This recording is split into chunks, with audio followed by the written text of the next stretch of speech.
Tidak ada yang tahu. Apakah puasamu diterima oleh Allah Subhanahu wa taala? Tidak tahu. Apakah solat malammu diterima oleh Allah Subhanahu wa taala? Kita tidak tahu. Wallahu alam.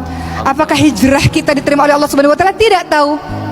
Kita tidak pernah tahu, teman-teman sekalian. Mungkin dalam hijrah kita, mungkin dalam puasa kita, dalam qiyamul lail kita, dalam kita mendatangi kajian ilmu, ada tidak ikhlas, ada riya, ada sum'ah, ada ujub, melakukan tidak karena Allah Subhanahu wa taala, tidak bernilai di hadapan Allah Subhanahu wa taala.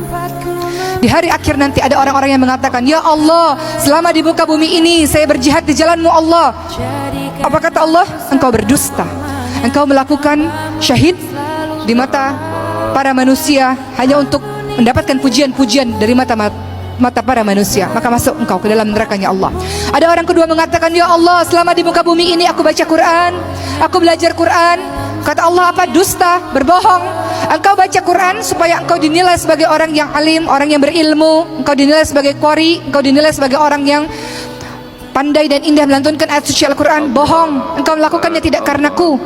Dimasukkan ke dalam nerakanya Allah. Orang ketiga mengatakan, "Ya Allah, saya berderma menjadi orang yang banyak bersedekah." Bohong, kata Allah. Engkau melakukan ini semua semata-mata agar engkau disebut sebagai orang yang dermawan, masuk ke dalam nerakanya Allah. Maka jujurlah pada diri sendiri, teman-teman sekalian. Hijrahmu itu kenapa?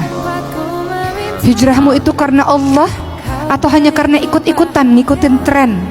Hijrahmu karena Allah atau karena engkau melihat mengikuti saja orang-orang yang sudah berhijrah, maka dia minta sungguh-sungguh kepada Allah dan dia melakukan kebaikan demi kebaikan, dan dia tidak akan pernah bisa lepas dengan Al-Quran, teman-teman sekalian. Di bulan suci Ramadan ini ternyata banyak yang harus dipersiapkan. Tidak hanya persiapan ilmu supaya kita betul dalam melaksanakan bulan suci Ramadan, kita semangat karena mengerti keutamaan-keutamaannya, tapi juga persiapan sodakohnya mau seperti apa. Rasulullah itu banyak sekali sodakoh di bulan suci Ramadan. Nggak usah yang besar-besar kalau memang tidak punya cukup banyak, tapi setidaknya lakukan istiqamah setiap hari.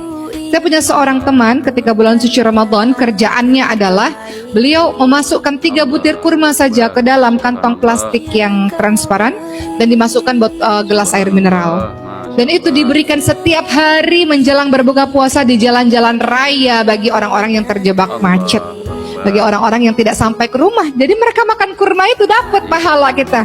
Pahala dia puasa kita dapat, teman-teman sekalian.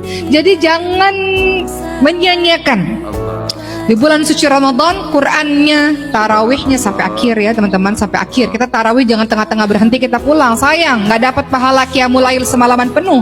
Karena kata Rasul, kalau kita sholat tarawih bersama imam sampai habis, sampai akhir, sampai witirnya, maka kita dinilai sebagai orang yang sholat 1 malam penuh, teman-teman semua.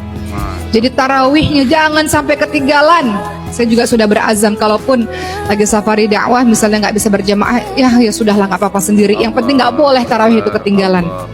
Jangan sampai, hati-hati teman-teman sekalian, terlena nih 10 malam terakhir yang harusnya itikaf, yang harusnya perbanyak baca Quran, malah sibuk, sehingga lupa kita untuk beribadah kepada Allah Subhanahu wa taala karena sibuk baju baru, sibuk bikin kue, sibuk ini, sibuk itu dan sebagainya.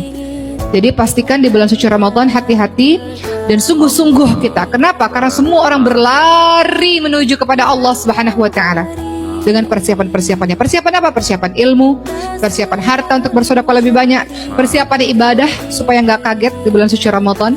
Makanya di bulan Sya'ban ini Rasulullah itu banyak sekali puasanya, sahabat-sahabat sekalian, supaya mempersiapkan diri masuk kepada bulan suci Ramadan. Bulan Sya'ban ini juga bulannya para pembaca Al-Quran. Maka banyak juga baca Quran, teman-teman sekalian. Persiapan kesehatan, jangan sampai sakit, karena kita menginginkan kita sehat supaya kita bisa menjalankan ibadah kita dengan sebaik-baiknya di bulan suci Ramadan.